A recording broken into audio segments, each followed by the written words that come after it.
All right, so in Chapter 10, we're looking at photosynthesis. You were aware of photosynthesis, I know. Photosynthesis, it occurs in living organisms that can harness energy from the sun and convert it into chemical energy. It's also the basis of all food chains on the entire planet, as we all kind of rely on the sunlight for eating the plant materials, like cows eating grass and us eating the cows, etc. So in essence, we're talking food chains, and all food chains, as mentioned, autotrophs. Start with autotrophs, and autotrophs can actually harness energy in one of two ways. One would be photosynthesis, and the second, not really this chapter, but would be chemosynthesis.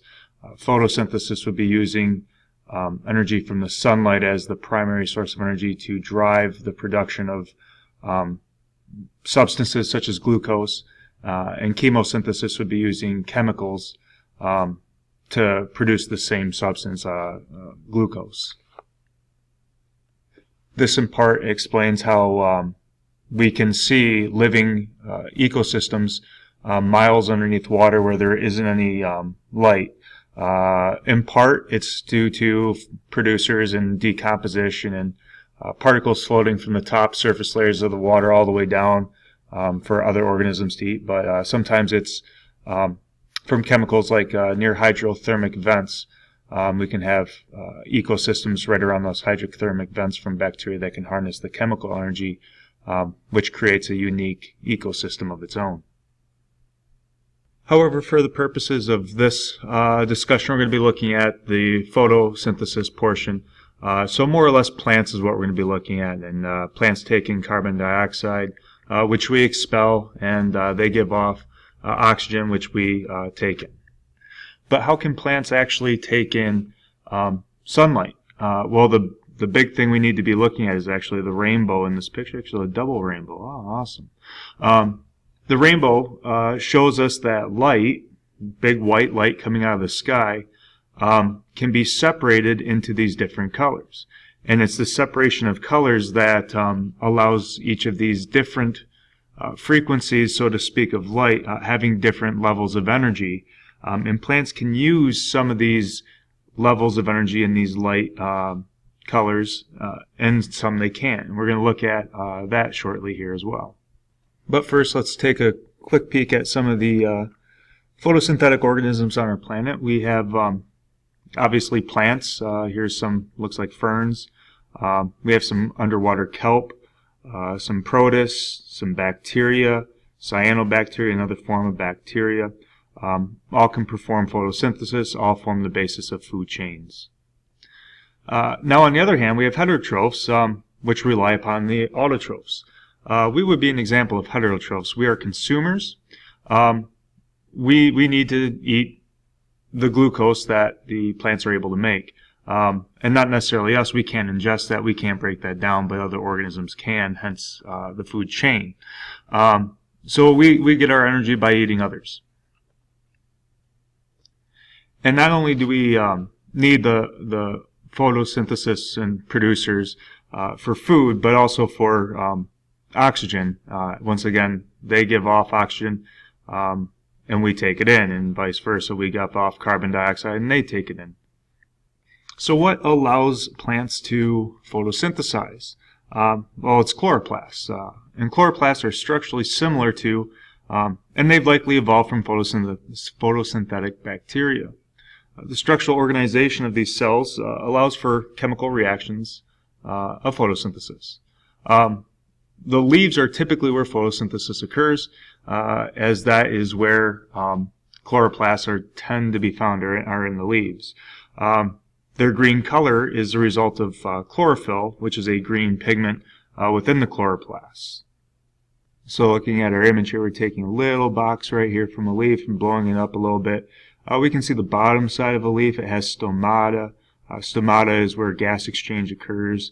Carbon dioxide enters, oxygen leaves. Stomata are capable of opening and closing. They're not constantly open. They're not constantly closed. But they also they do trap in gases. This would be the top side of a leaf, and we see some of the interior that we're blowing up a little bit right here. So pretty small, very, very small here. This would be a mesophyll cell, which allows us to take a closer look at the chloroplast. And this is where we're really looking right here, guys, is the chloroplast. As you can see, chloroplasts, they do have a double membrane, one layer here and inner layer here. And within that layer, we have these IHOP tall boys, stacks of pancakes looking things. Each one of those stacks is called a granum or grana, and each one of those grana consists of an individual, well, several individual pancakes stacked up. The pancakes themselves are called thylakoids. Within the thylakoid, we have the thylakoid space, and surrounding all the grana, we have a fluid-filled space called the stroma. And we'll be talking about things that occur in each of those places during photosynthesis as we progress through here. So chloroplasts, as mentioned before, they're found in these mesophyll cells. The mesophyll makes up most of the inner space, these green regions here, on the inside of a leaf. It's kind of weird to look at a leaf in this manner because leaves are really, really quite thin, but this image here makes them look thick. Inside each one of these mesophyll cells, and as you can see, there's quite a few, and keep in mind this is only in a tiny little section, there's roughly 30 to 40 chloroplasts. Now our enlarged structure here of the chloroplast, this image, it's a little bit bigger than the last one. So I'm going to point out a few things again. Once again, the stroma is the space, fluid-filled space out here. We can see that double layer. We have our thylakoids stacked up. They form a grana, and we can see that there's some space inside the thylakoids called the thylakoid space. And once again, plants are green in part due to the chlorophyll, and that's actually found in the membranes that go around these thylakoids. So it's in the membranes themselves, not necessarily inside so much. And here we can see a real comparison of a chloroplast to the actual drawn image. Drawn images are always nice to look at. I prefer the drawn image, but sometimes seeing a real one gives a little bit more meaning to it, a little bit more reality to, hey, these things actually exist despite being so small. And as you can see, we do have those stacks of the grana, and we do have the space that you can clearly see the stroma. And you can actually even see that there may be some little lines there for the thylakoids.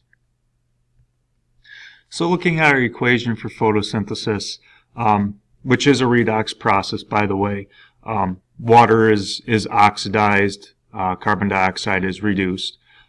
We see that we have carbon dioxide going in, water going in, and with the energy from light, we can produce sugar, a glucose, some oxygen, and some water as well. You should recall that in chemical reactions, such as what we see here, or equations, we have two sides of the arrow, before the arrow and after the arrow.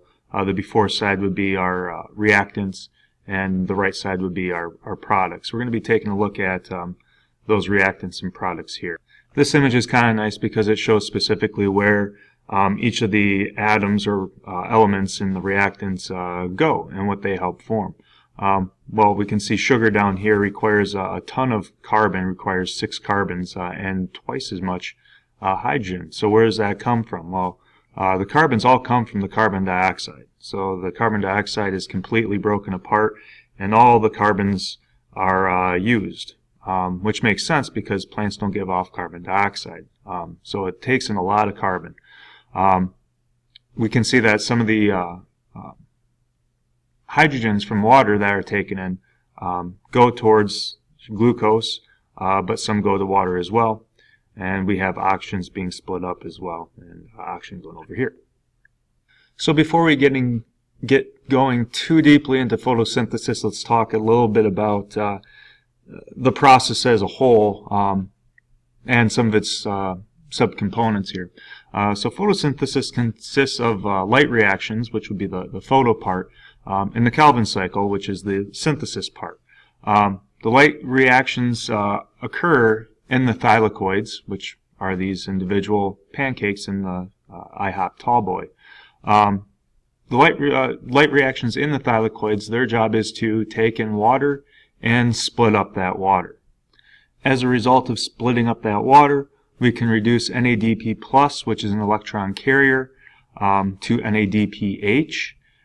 We can generate ATP by phosphorylating this ADP here. And once again, phosphorylate, just adding phosphate to. And as a result of those three things happening, water being broken down, reduction, phosphorylation, will actually produce some oxygen coming out down at the bottom here, which you'll see on the next slide. So here we have that oxygen coming out. We have the ADP coming out with ATP now. We have that phosphorylation. NADP plus has picked up some hydrogens from the water. It's now NADPH. It's carrying those electrons and the hydrogens over here to the stroma for the Calvin cycle. Here we see that Calvin cycle. Once again, this is happening in the stroma. And the job here is to form sugar from carbon dioxide. We can see carbon dioxide coming in from the north here, infiltrating the Calvin cycle. With the help of the ATP to drive it, and NADPH to help build the sugars, C6H12O6, we can actually get this going. It's very common for the Calvin cycle to be called the dark reactions because this one does not involve sunlight. Although it does indirectly involve sunlight because we can trace this back. This ATP was able to be made right here, and the light reactions depend on the sunlight. So that's actually why you see the word light reactions here. They depend on the light. So these are light reactions. Calvin cycle is dark reactions, even though the Calvin cycle could not operate without the light. And here we can see that sugar is popping out. We have sugar coming out of the bottom.